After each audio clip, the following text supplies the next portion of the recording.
Now I want to move on to my stop, to actually make my horse stop. Well, again, I got to break it down, make it simple.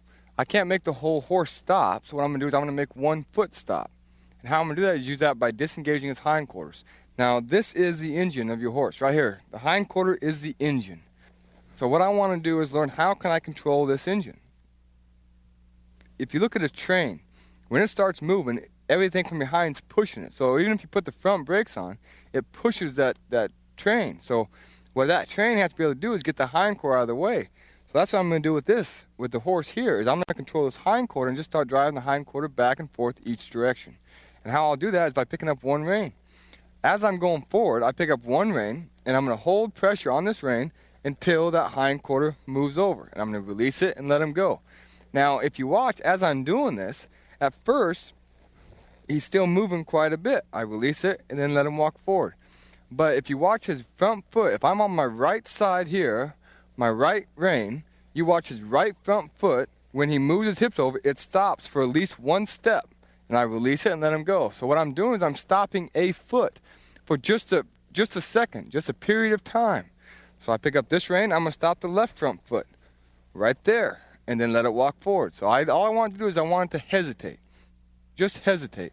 So here we go again. Watch the right front foot right there and release it and walk back out. Now, there's two things that happen in this.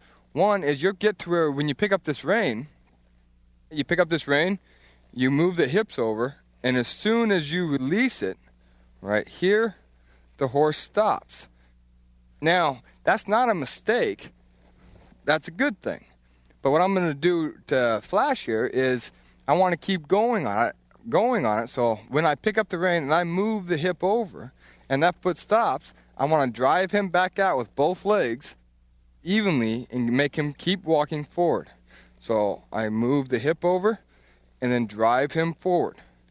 Pick up this rein, move his hip over, and then drive him forward. Pick up this rein, move his hip over, a little bit more, and then drive him forward. Pick up this rein, move his hip over, right there, and drive him forward. Pick up this rein, move his hip over, and then drive him forward. Now what I'll do is I'll stop driving him forward until he wants to stop. So I'll just keep moving the hip here, and then release it. So I can feel him when he wants to stop. So I'll just keep moving the hip over, then I'll release it and say, okay, now you can stand still. So this will also help me teach my horse how to stand still. If he starts to move, I'll go right back to disengaging the hindquarters and keep moving those hindquarters so I get them softer and softer.